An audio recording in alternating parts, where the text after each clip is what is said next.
Through Scripture, we see the apostles, but we only see these apostles doing that. Jesus had promised he was going to give them that gift, and we see it through Scripture. So when Paul's talking to Timothy, he says, "This charge I commit to you, son Timothy, according to the prophecies previously made concerning you." So there were prophecies specifically about Timothy. This foretelling about whatever they were, this young man of the faith and who he was to be. Later on, as he's talking to Timothy, he says, "Timothy, don't neglect," I should have left that right, "don't neglect the gift that is in you." There's that charisma. But notice how it was given. Given to you by prophecy. But in what way? With the laying on of the hands. This specific gift that he received was given by the laying on of hands. Now he says of the eldership. Well, we go to 2 Timothy. Does that help? Yeah, that's right. And notice what he says when he brings that charisma up. Again, he says specifically, how do you get that gift? It was through the laying on of my hands. You are with me. I'm fine. Okay. He and I have to live together closely. That's good that he's there. So it was through, so there were specific gifts given through the laying on of apostolic hands, to which Paul verifies, I want to give you a gift, when he talked about the Romans. And to Timothy, I gave you a gift. You got that gift, and you got that gift by me putting my hands on it. That's pretty incredible. Now, when we get to the Hebrew letter, the Hebrew letter writes about a lot of things, but one of which is how they have not grown, how they needed to grow, and the elementary principles. We're having to start over with elementary principles in chapter 6.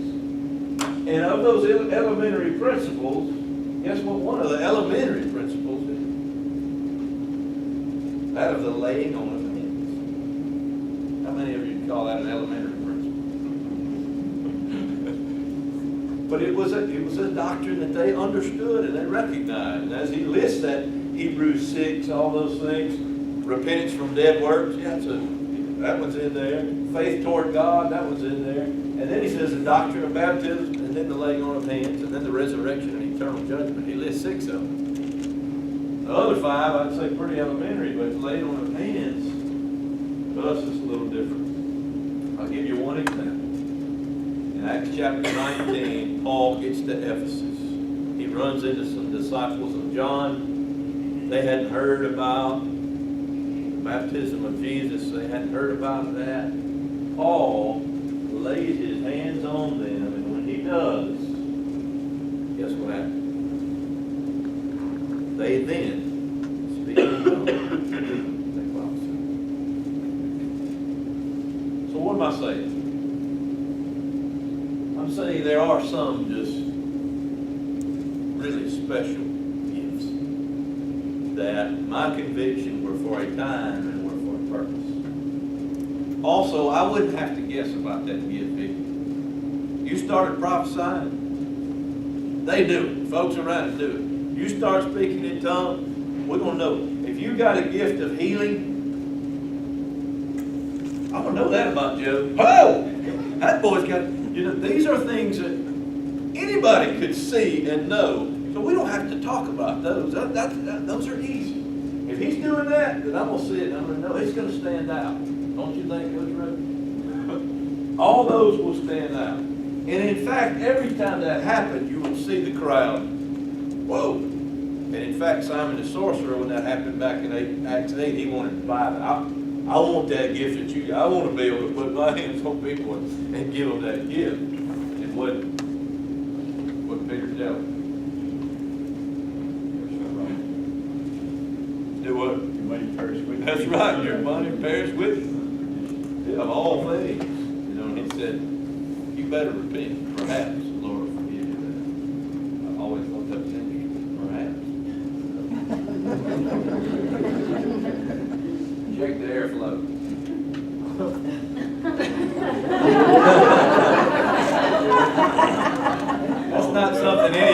over here. Too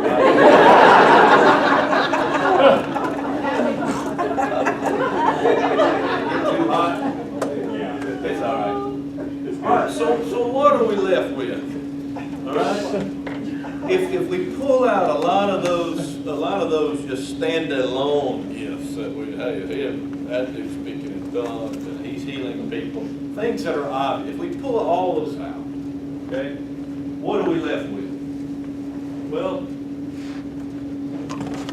want to show you what's going on. All right, we're left with this desire. We're left with this giving gift. And some people, I think my son Ben had this gift. Some people are they're just giving.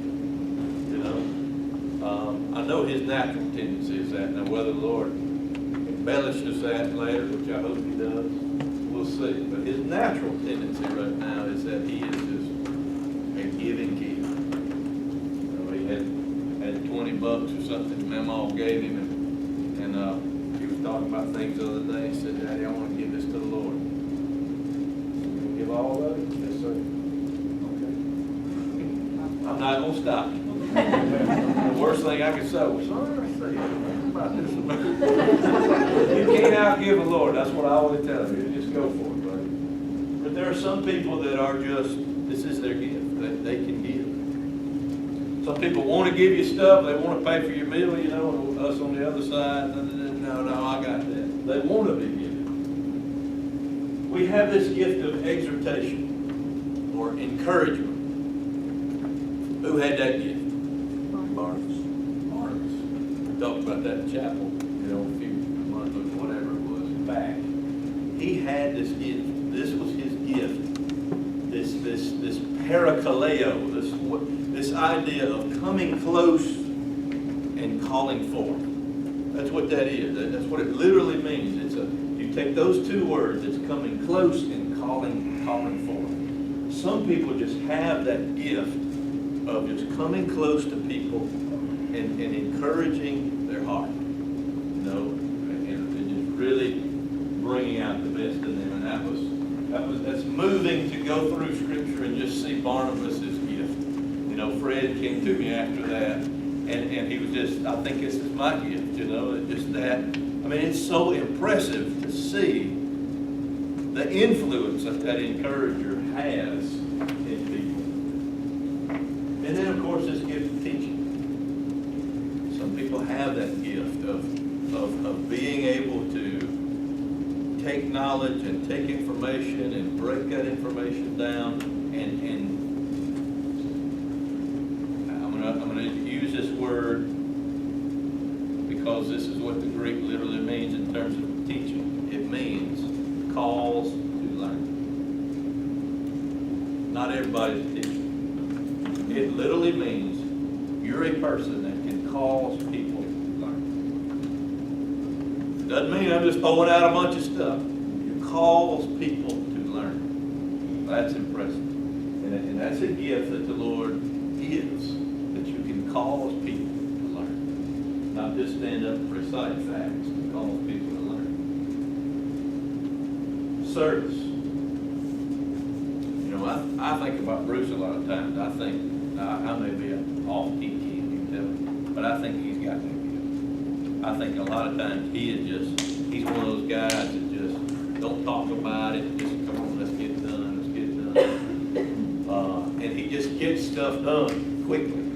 What would you say, Bruce? I think of him that way. When I think of this, I think, not that he doesn't have a lot of other gifts. Do what? Not that he doesn't have other gifts, but that's one to me that he is just about getting stuff done. Let's quit talking about it and let's just go get this done. And you know, a lot of people, and this is probably overarching one of the major gifts, that this is why so much gets done in the world in the name of Christ, is because a lot of it is people that are bestowed with this gift of service, which is diakonia, ministry, service.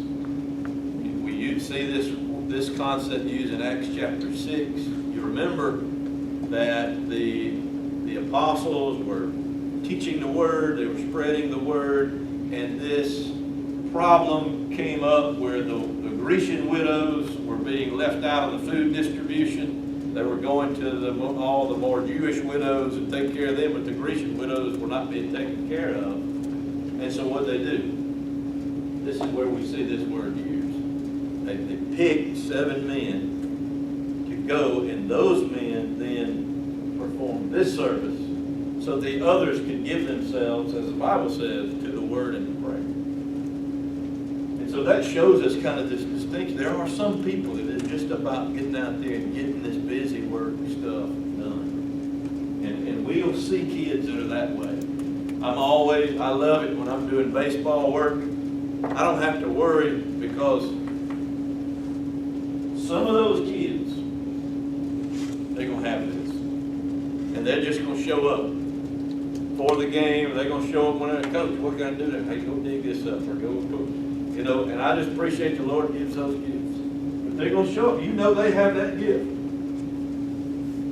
This is where me and the skills thing would be a little bit different. In the gifts protocol or test that we will give the kids, it will break all 3 of these down differently.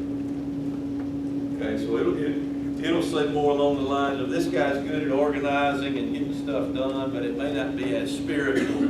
We'll put him in administration, which I haven't got problems kind of putting it that way. Shepherding, we know what a pastor, shepherd. We know what that concept is all about. But certainly, biblically, that guy is a leader. That guy is somebody that the church is to look to and to be a great example. And then, of course, leadership is the same thing. So, in my mind, to keep it simple, I like to keep all those together and just say, he's got that gift. If he's not a pastor, if I don't think he's really kind of caring, but he's able to get stuff done, where I think his natural bend is this, but the Lord is getting him ready to be a pastor, and he's going to bring that out. That's how I see it. And then mercy. I don't mind saying probably that's where I'm weakest. I'm more of I know I'm supposed to love mercy, but sometimes it's easier for me to be just. And so, but there's some I was at the table with Cindy Cox yesterday. I was thankful to be there, and I was listening to the conversation about the kid that didn't get their work done. I don't remember all of it, but they didn't get it done at the last minute, And Cindy was like, it doesn't matter what the excuse is. I'm going to err on that side. I just thought, she has a gift of mercy. That is a gift. Because with me, I am going to listen. I want to hear kind of the whole story, and I'm going to fill that out. Other folks are just like, baby, it should have been done. You're over with. So mercy. And then this gift of faith, which in 1 Corinthians 12, where that word is used, it appears to be kind of this moving of mountains type, just enormous faith. But it's the same word, pistis. So when you think about faith,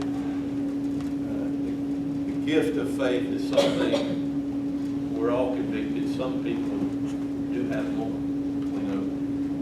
Often the prayer was increased, and that should always be our prayer. But some people are further along that ladder than other people.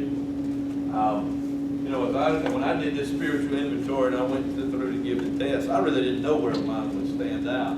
But the one that was highest was faith. That was my top one, I thought. I like to see that. Evangelism. Okay, so when we're thinking about the difference in here and here, evangelists, we see Philip the evangelist in Scripture is used particularly of Philip. When you think about Paul, you think particularly, how do you guys in your mind separate these two? Their gifts. And sharing the gospel with people who aren't Christians. Yeah. Like the Apostle Paul is doing, going different places there. That's right. Somewhere where Christ hasn't been preached. And I'm convicted it's that way too. This gift of evangelism, people that aren't, a pastor's going to settle and he's going to oversee a flock. in an area. He's going to see them grow, and he's going to take care of through all their sicknesses and all that. And evangelist is more of this guy that I just want to go, and I'm going to go everywhere, and I want to preach the gospel. Go here, I'm going here, I'm going here, I'm going here. That's a different, it's a different gift, obviously. And then finally, discernment. This is in there in 1 Corinthians 12, the discerning of spirits. Paul tells us in the letter to the Thessalonians that we should test everything. And so there is a sense in which this ought to be true of everybody. But some people have a greater gift to know when something's evil. And just be able to say, it's not right. Any of you feel like you're that way? I mean, I'm just curious. Anybody feel like they have a gift of discernment? I can tell you how many times in the weight room, you know, Lance and I come in, and usually we show up and we try to pray together. It's usually crazy, busy and all, but we just say, hey, go in 5, 2 minutes, whatever, let's pray. But how many times Lance has told me that, where he said, I can't pinpoint, but I sense there's some people about it. You know, I don't hear just everybody saying that, so I would agree, Lance, if you had that. So this is, if you wanted to say Nathan Wright list, this is the way I'd break it down. The spiritual gifts thing comes down to 11 if you take this test, and that's because he separates these into 3 different categories. I'll leave you with this today. I've got the G, I got the E, the T, the F, the A. I said, get Sam fed. All right. Of course, my mind. But as you think about what, and in my mind, I'm thinking about this guy representing John W., or whoever that is, that the Lord wants him to be fed and for him to grow into the man or the woman he made him to be. And he has bestowed these gifts and will bestow them on people in a special way. And it's great for us to be able, to me, this helps me because these 9 or something I can think about readily when I'm dealing with kids. And I can say, all right, that's a merciful kid right there. And I can say, well, that kid is about service. Those are easy for me to be able to distinguish and thank the Lord for that gift. But I want to leave you with this one. And this is what Jesus said. He said that everybody who is perfectly trained is going to be like who? He's going to be like his teacher. And so I am convinced that even though, just like we've said, this may be a natural tendency or whatever, the longer that we are listening to our teacher, the longer we're trying to follow and hear our shepherd and follow him, what's going to happen? All of these gifts will begin. What do we start with Ephesians? I don't know why I put a 6. That's chapter 6, chapter 4. We're going to grow up into him in all things, even Christ. That is the goal. He had all those wonderful gifts, and the Lord is going to grow us in that way.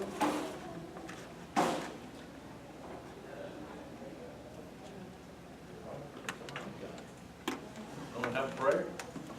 I don't know how early I finished. Wow. That's good. That's a real gift. Brady wants to pray for. Father, we praise you for this day and allowing us to be here to encourage one another, to be taught by your word. And Lord, just prepare us for the ministry that each of us have in our daily lives and the kids that we're going to be amongst, as well as our peers. So, Father, continue to be with us and to allow us to do everything that we can to come to you in a way that is honoring and glorifying to yourself. We pray that we would not put things on us. Father, we would seek you and things that you would want us to grow in. And Father, so those spiritual gifts that you have just presented to us and have blessed each of us with, that we not leave it at that. Father, that we would actively seek you and your word and be like Christ as the head. So that, Father, each of those gifts would be manifested in our lives, and that we would one day be more here with you. Father, we praise you for allowing us. We're just love to have those things here. So we give this day to you. We give the meal